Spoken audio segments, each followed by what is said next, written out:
ಮತ್ತಷ್ಟು ಪ್ರಮುಖ ಸುದ್ದಿಗಳನ್ನ ನೋಡೋಣ ರೌಂಡ್ ಅಪ್ನಲ್ಲಿ.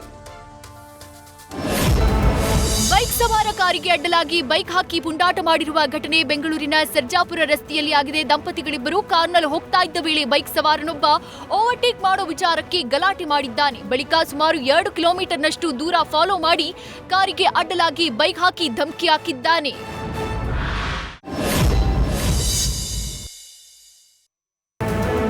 ಬೆಂಗಳೂರಿನ ಪತಂದೂರು ಅಗ್ರಹಾರದ ಸಮೀಪ ವನ ಎಲೆಗೆ ಬೆಂಕಿ ತಗಲಿ ಧಗಧಗ ಹೊತ್ತಿ ಉರಿದಿದೆ. ಫಾರೆಸ್ಟ್ ಏರಿಯಾದಲ್ಲಿ ವನ ಎಲೆಗೆ ಬೆಂಕಿ ತಗಲಿದ್ದು ಅರಣ್ಯ ವಲಯ ಆಗಿದ್ರಿಂದ ಹೊಗೆ ದಟ್ಟವಾಗಿ ಆವರಿಸಿದೆ. ತಕ್ಷಣ ಸ್ಥಳಕ್ಕೆ ಆಗಮಿಸಿದ 2 ಅಗ್ನಿಶಾಮಕ ದಳ ಬೆಂಕಿಯನ್ನ ನಂದಿಸಿದ್ದಾರೆ.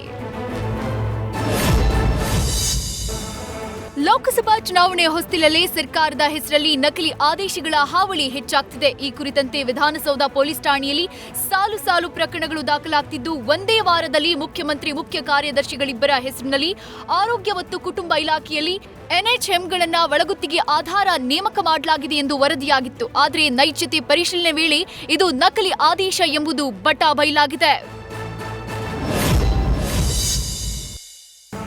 ಪ್ರೇಮವರ ಸಿನಿಮಾದ ವಿತರಣೆಯ ಹಣದ ವಿಚಾರದಲ್ಲಿ ನಟ ದರ್ಶನ್, ಮಾಜಿ ಪಿಎ ಮಲ್ಲಿಕಾರ್ಜುನ್ ಮತ್ತು ನಟ ನಿರ್ಮಾಪಕ ನಿರ್ದೇಶಕ ಅರ್ಜುನ್ ಸರ್ಜಾ ನಡುವೆ ವೈಮನಸ್ಸು ಶುರುವಾಗಿತ್ತು.